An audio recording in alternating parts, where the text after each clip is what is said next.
Hi, my name's Preston, and I work at Frictionless Commerce as a conversion optimization specialist. And my name is Rishi. I am the founder of Frictionless Commerce. Started the company 9 years ago, and I work very closely with Preston.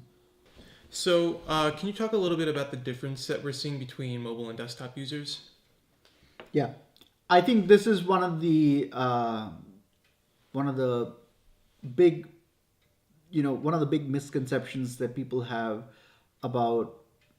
There's a lot of misconceptions about mobile versus desktop users. There's one school of thought that says, well, someone's on their mobile device, they are in research mode, therefore we shouldn't expect them to convert on our website. Um, well, the data that we see, we noticed a couple of interesting trends over the last couple of years. First of all, mobile traffic has been growing exponentially. For some of our customers, we actually have more mobile visitors to their website than desktop.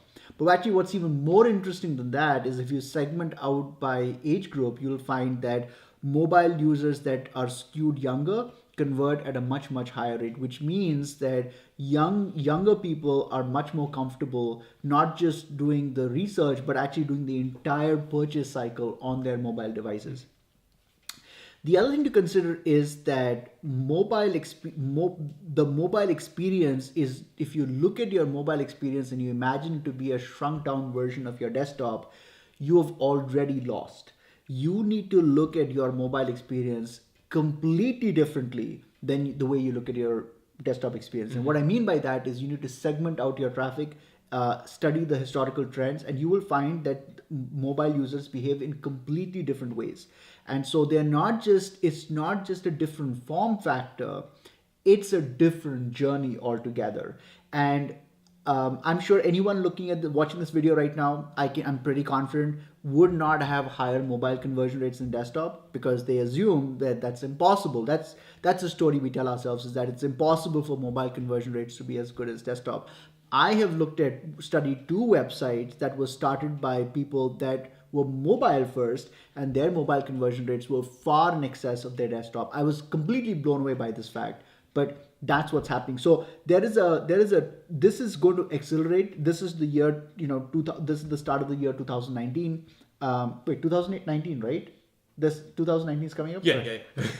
yeah. So 2019, it's going to continue accelerating for the next couple of years. And so what you have to do is you have to really consider your experience. It's a very complicated problem because Google is also changing their indexing to be mobile first, which means that they are looking at the mobile website content as a way to index your website. So there are some SEO implications one has to consider. There's a whole bunch of things, but the bottom line is that we don't really care about rankings and stuff like that as much. We care about the user experience, and what we know for a fact is that the mobile user is fundamentally different, and we have to architect a completely different story for them and a completely different hero journey for them on your mobile phone, on their mobile device, Yeah. versus what they experience on their desktop. Okay. So, can you talk a little bit about some of the trends we're seeing today in mobile metrics? Yeah. So, we're seeing a systematic secular improvement in mobile traffic. We are seeing on a segmented basis, we're seeing conversion rates are much higher for younger audiences. We're seeing a general trend where mobile conversion rates are improving. Typically, still for most websites that don't have a mobile specific strategy, you will find mobile conversion rates are half to one third of desktop conversion rates. But for you to assume that that's what the norm is completely wrong. I think we can actually make mobile conversion rates get very close to desktop conversion rates. So there's a significant upside. In fact, what I would say is that if a client has limited budget, then we would say let's just focus completely on the mobile experience, because we think there's a lot more potential upside for driving up conversion rates for the mobile journey. Yeah. Do you think some of this has to do with the products themselves? When somebody sees like a product that's $10 on mobile, they're more likely to make that purchase than if they see a $3,000 product. Do you think that has something to do with this? Well, Or an effect on this? I don't know. I mean, I would say generally speaking, I would say there's a secular trend for mobile conversion rates going up irrespective of price point. Now, the thing to keep in mind, of course, is that if it's a higher ticket item, then the buying cycle itself is going to be longer. Yeah. So so the person might come back to their mobile device several times. They might go cross device, go mobile to desktop, but I don't see any reason why the ultimate transaction couldn't happen on their mobile device, even if it's $1,000 item. People are very comfortable buying plane tickets online. People plan their entire vacations on their phone, and so now the thing to keep in mind, of course, is that because it's a completely different architecture, you have to really ask yourselves really important strategic questions about what the story needs to be for the mobile user. So for example, I think video content is should be kind of surfaced even more for them because they are already on their mobile device. There needs to be messaging that is mobile specific, right? As opposed to just, just having generic messaging. Why not have messaging that is customized for their mobile device? They're on their mobile device, which is a phone effectively, right? So there needs to be an emphasis for them to call customer service. Yeah.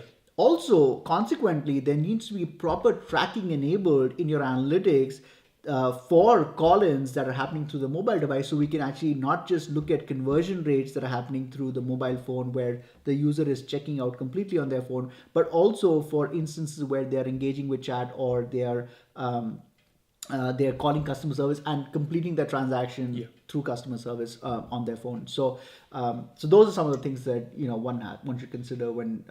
So, hopefully that answers the question. Yeah.